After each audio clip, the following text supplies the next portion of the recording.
حدیث میں آتا ہے ابن ماجہ کی چیپٹر نمبر 16 حدیث نمبر 219 جو اللہ کے رسول کہتے ہیں یا ابو در تم اگر ایک آیت کو سمجھو گے وہ 100 رکعت نفل سے بہتر ہے. اللہ کے رسول فرماتے یا ابو در تم اگر ایک قرآن کی آیت کو سمجھو گے وہ 100 رکعت صلاح نوافل صلاح سے بہتر ہے. اور ایک رکعت میں کم از کم سورہ فاتحہ تو پڑھنا چاہیے آپ کو. کم از کم 7 آیتیں ہیں. 100 رکعت میں کم از کم 700 آیتیں ہیں. تو اللہ کے رسول فرماتے ایک آیت کو سمجھ کے پڑھنا سمجھنا 700 آیت کی تلاوت کرنے سے بہتر ہے. یعنی سمجھنا 700 گنا صرف تلاوت سے بہتر ہے. اللہ کے رسول فرماتے ابن ماجہ میں اور یہ صحیح حدیث ہے. ہم لوگ سے پوچھتے ہیں قرآن شریف کیوں نازل کیا گیا تو لوگ کہتے ہیں جب اوپننگ سرمنی ہوتی نا اوپننگ سرمنی آفس کی تو قرآن شریف پڑھنے کا.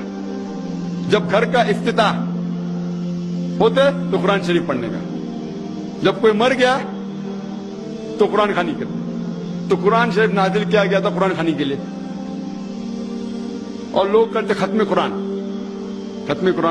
1 2 3 ختم قرآن کے رمضان میں 3 بار 4 بار 10 بار الحمدللہ آپ کو ثواب ملے گا انشاءاللہ ملے گا. لیکن اگر آپ رمضان میں 2 بار ختم قرآن کرتے ہیں میری یہ رائے رہے گی کہ 1 بار عربی میں پڑھو اور 1 بار ترجمہ پڑھو وہ بہتر ہے. کم از کم سمجھ میں تو آئیں گا آپ کو.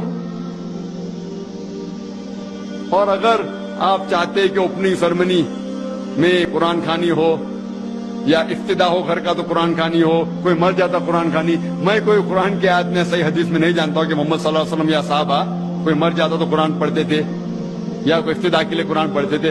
اگر آپ کو قرآن پڑھنے کا ہی ہے تو میں یہ کہتا ہوں کہ آپ قرآن اگر پڑھتے ہیں 100 مائل کی سپیڈ کے اوپر 30 لوگ کو بلاتے اور 1 گھنٹے میں ختم کرتے تو میں کہتا ہوں کہ 2 گھنٹے کے لیے بلاؤ. عربی بھی پڑھو ترجمہ بھی پڑھو. نہیں تو 30 کے بدلے 60 لوگ کو بلاؤ. ایک آدمی اگر 1 پارہ پڑھتا ہے تو ایک آدمی کو بولا آدھا پارہ پڑھو عربی میں اور آدھا پارہ ترجمہ پڑھو. کم از کم وہ قرآن تو پڑھنا کا حدیث میں لکھا نہیں لیکن کم از کم اگر آپ ترجمہ پڑھیں گے تو آپ کو علم تو حاصل ہوگا اور انشاءاللہ کچھ چیز کے اوپر عمل تو کریں گے. تو قرآن کو سمجھ کے پڑھنا بہت ضروری ہے بہت ضروری ہے. اور ایک مثال میں پیش کرتا ہوں کہ اگر آپ فرانس جاتے ہیں ایک ڈگری حاصل کرنے کے لیے BSc کی ڈگری. آپ فرینچ نہیں جانتے آپ کلاس اٹینڈ کرتے ہیں ٹیچر استاد آپ کو پی دیتا ہے پریزنٹ بولتے ہیں حاضر ہے تو پی لکھتا ہے present P for present English میں پریزنٹ. آپ پورا سال پریزنٹ رہتے پی ملتا ہے آپ کو آپ خوش ہے. جب ایگزامینیشن آتا ہے تو کوشچن پیپر سوال کا جو پیپر ہوتا ہے وہ آپ کو فرینچ میں ملتا ہے. آپ کو فرینچ نہیں آتی آپ کچھ سمجھ نہیں سکتے لیکن ایگزامینیشن میں بھی آپ کو پریزنٹ ملتا ہے پی. کیا آپ جواب دے سکیں گے پیپر کا؟ آپ کچھ سوال ہی نہیں سمجھے تو جواب کیا دیں گے؟ تو یہ پی جو ہے وہ پریزنٹ کے لیے پاس کے لیے نہیں. آپ ایگزامینیشن میں فیل ہو جائیں گے.